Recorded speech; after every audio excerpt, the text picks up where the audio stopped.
Already আমি দুইটা সাংবাদিক সম্মেলনে বলেছিলাম বিচারের এবং তদন্তের সময় কমিয়ে দেওয়া হচ্ছে। এর বাইরে যে গুরুত্বপূর্ণ যেই ব্যাপারে নীতিগত সম্মতি উপদেষ্টা পরিষদ জ্ঞাপন করেছে সেটা আপনাদের জানাচ্ছি। একটা হচ্ছে শুধু শিশু ধর্ষণ মামলার আলাদাভাবে বিচার করার জন্য, শিশু ধর্ষণের মামলার বিচার করার জন্য বিশেষ ট্রাইব্যুনাল স্থাপনের বিধান রাখা হয়েছে। এটা সবাই নীতিগতভাবে সম্মত হয়েছে। আরেকটা হচ্ছে আমাদের অনেক এই নারী ও শিশু নির্যাতন দমন আদালত দেখা যেত মামলার জট লেগে যেত, কারণ এখানে দুই ধরনের মামলা আসতো। একটা হচ্ছে সম্মতি সহ যে সমস্ত ধর্ষণের ঘটনা ঘটতো, যে বিয়ের প্রলোভন দেখিয়ে, এই সমস্ত মামলার অনেক আধিক্য ছিল, এই মামলাগুলাই বেশি ছিল।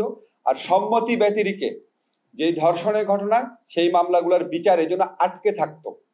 সেই জন্য আমরা এই আইনের মধ্যে বিধান করেছি বিয়ের প্রলোভন দেখিয়ে সম্মতি নিয়ে, প্রতারণামূলকভাবে হোক বা বিয়ের প্রলোভন নিয়ে হোক, সম্মতিক্রমে যেই ধর্ষণের ঘটনাগুলোর বিচার, সেটা একটা আলাদা অপরাধ। আর হচ্ছে সম্মতি ব্যতিরেকে মাগুরার ক্ষেত্রে, বরগুনার ক্ষেত্রে যেই ঘটনাগুলো ঘটেছে, সেই ধর্ষণের ঘটনাগুলার আলাদা একটা অপরাধ হিসাবে এখানে আইডেন্টিফাইড হয়েছে। এবং দ্বিতীয় শ্রেণীর যে অপরাধ বললাম, সম্মতি ব্যতিরেকে যে ধর্ষণ, সেটার ক্ষেত্রে বিচার এবং তদন্তের সময় কমানো হয়েছে। আমরা এটার উপর সর্বোচ্চ গুরুত্ব দিচ্ছি। এছাড়া আমরা ধর্ষণের মামলার ক্ষেত্রে কিছু ডেফিনেশন এনেছি। ধর্ষণের মামলার ডেফিনেশন পরিবর্তন করে শুধু পুরুষ কর্তৃক না, যে কোনো ব্যক্তি কর্তৃক ধর্ষণকে শাস্তিযোগ্য করা হচ্ছে। এছাড়া ধর্ষণের সংজ্ঞাটাকে ওয়াইড করা হয়েছে, বলাৎকারকে এর মধ্যে ইনক্লুড করা হয়েছে।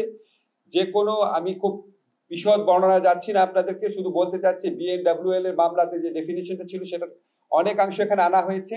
শুধুমাত্র প্রকৃত মানে পেনিট্রেশন না, যদি অন্য কোনো বস্তু ব্যবহার করা হয় বা আপনার বায়ুপথে বা যে কোনো ভাবে যদি ধর্ষণ করা হয়, সেটাও আমরা ধর্ষণের শাস্তির আওতায় আনছি।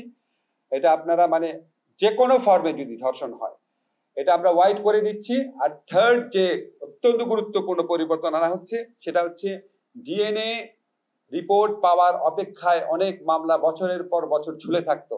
তো আমরা এই আইনে বিধান করেছি ডিএনএ রিপোর্ট ছাড়াই আদালত যদি মনে করে মেডিকেল সার্টিফিকেট এবং পারিপার্শ্বিক সাক্ষ্যের ভিত্তিতে বিচার সম্ভব, তাহলে আদালত ডিএনএ সার্টিফিকেট ছাড়াই মামলা দ্রুত বিচার করার জন্য মেডিকেল সার্টিফিকেট এবং পারিপার্শ্বিক সাক্ষ্যের ভিত্তিতে বিচার করবে।